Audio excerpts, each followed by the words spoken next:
Friends, अक्सर हमने बड़े बूढ़ों को कहते सुना है कि साइलेंस इज गोल्डन, यानी कम बोलना बहुत अच्छा रहता है। और कभी कभी तो समय पर एक की चुप्पी 100 लोगों को हरा देती है। इसीलिए कम बोल के अपना फायदा ही होता है, नहीं तो उस गधे जैसी हालत होगी जिसने बोल के अपनी ही शामत बुला ली। चलो बताते हैं कैसे। बहुत समय पहले की बात है। टिंचल शहर में पारस नाम का एक धोबी रहता था। उसके पास चीकू नाम का एक गधा था। दिन के समय चीकू गधा धोबी के भारी भरकम सामान उठाता, लेकिन रात में धोबी उसे खुला छोड़ देता था ताकि वो घूम सके और अपना खाने का इंतजाम भी कर ले। लेकिन चीकू गधा हर सुबह वापस धोबी के पास आ जाता था, क्योंकि उसे डर था कि यदि वह टाइम से वापस नहीं आया तो धोबी फिर से खुला छोड़ने की जगह शायद उसे घर में ही रस्सी से बांध के रखने लगे। इसीलिए चीकू गधा रात भर खेत खलियानों में घूमता रहता, खाता पीता और सुबह धोबी के पास वापस आ जाता था।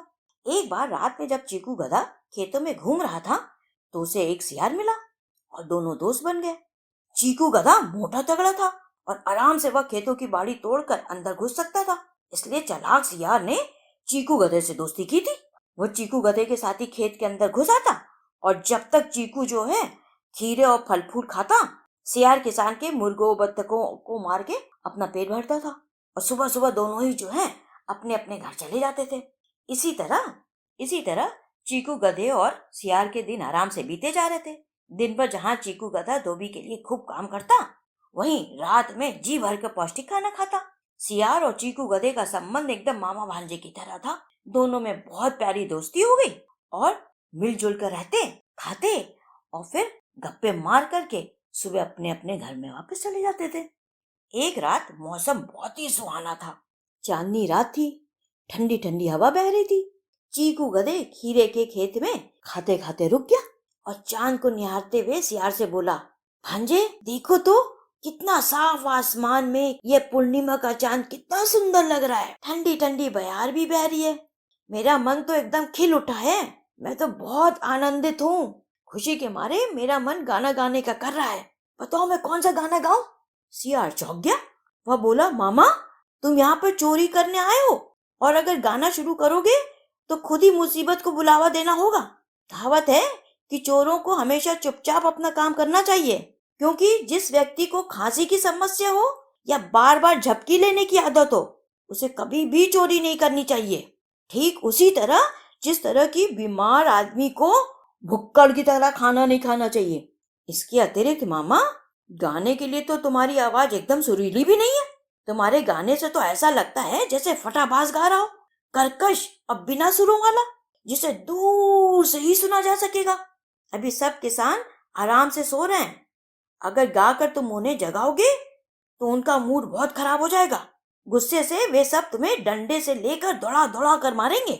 इसीलिए चुपचाप से ये स्वादिष्ट खीरे खाते रहो और गाना वाने का इरादा छोड़ दो। जब चीकू गधे ने सियार की बात सुनी तो उसे बहुत ही गुस्सा आया। वह बोला, प्यारे भांजे, तुम तो ठहरे एक जंगली जानवर। तुम्हें संगीत की महिमा या बारीकियों का क्या पता, इसीलिए तुम ऐसा कह रहे हो।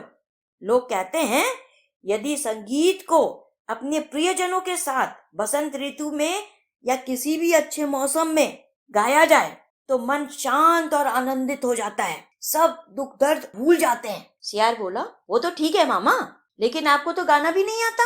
आपको सिर्फ ढेंचू ढेंचू करना आता है। इस तरह से गाना गाने से क्या फायदा जो सिर्फ संकट को ही आमंत्रित करे। चीकू गधा बोला, अरे रहने भी दो। तुम कहते हो मुझे गाना गाना नहीं आता है, लेकिन मुझे संगीत बनाने की पूरी विद्या आती है। सुनो, भरतनाट्यम संगीत में 7 सुर होते हैं, 3 संगीत के पैमाने होते हैं, 21 तरह के उतार चढ़ाव होते हैं, 49 तरीके के लय और 3 तरीके के संवेग होते हैं।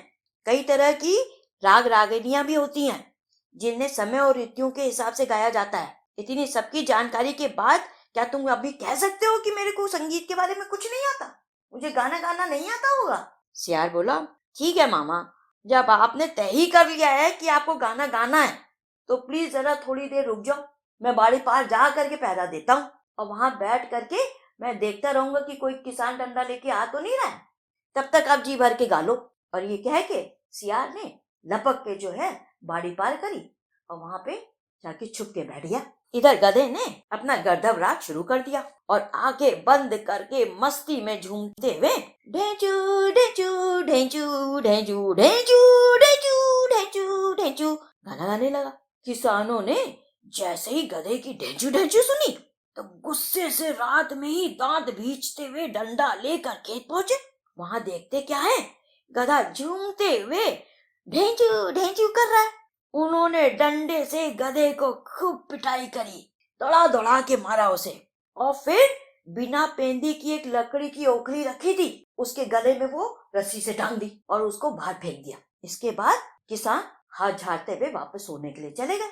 इधर गधा जो है घायल अवस्था में बेचारा लेटा हुआ पड़ा था और धीरे धीरे कोशिश कर रहा था। गधे को तो मार खाने की आदत ही होती है, इसलिए इतनी मार खाने के बाद चीकू गधा भी थोड़ी देर में धीरे धीरे उठ के खड़ा हो गया और ओखली लटकाए घर की तरफ निकल चला। बाहर पहुंचा तो बाहर तो सियार खड़ा हुआ था। वह मुस्कुराकर बोला, मामा क्या मस्त गाना गाया था तुमने। ना सिर्फ गाना गाया, तुमने तो इतना अच्छा गाना गाया कि किसान आकर डंडा लेकर तुम्हारे पीछे पड़ गए। तुमने तो कुछ भी सुनने से मना ही कर दिया था, तुम्हारा तो मूड ही बन गया था गाना गाने का। अब लो, तुम्हारे गले में ये जो हार है यही तुम्हारा पुरस्कार है, इनाम दिया है किसानों ने। और ये कहते हुए सियार जो है मटकते हुए अपने रास्ते निकल गया। अब चीकू गधा क्या करता, खिसिया के धीमे धीमे वो भी अपने घर की तरफ निकल पड़ा। इसलिए कहते हैं कि बेसमय ना बोलो और हो सके तो कम ही बोलो। कहानी कैसी लगी? अच्छी थी ना? अच्छी लगी तो फटाफट लाइक कर दो और सब्सक्राइब नहीं किया तो वो भी कर दो और कमेंट में तुम हमें फटाफट बताओ कि अब तुम्हें और कौन कौन सी कहानियां सुननी है। ठीक है?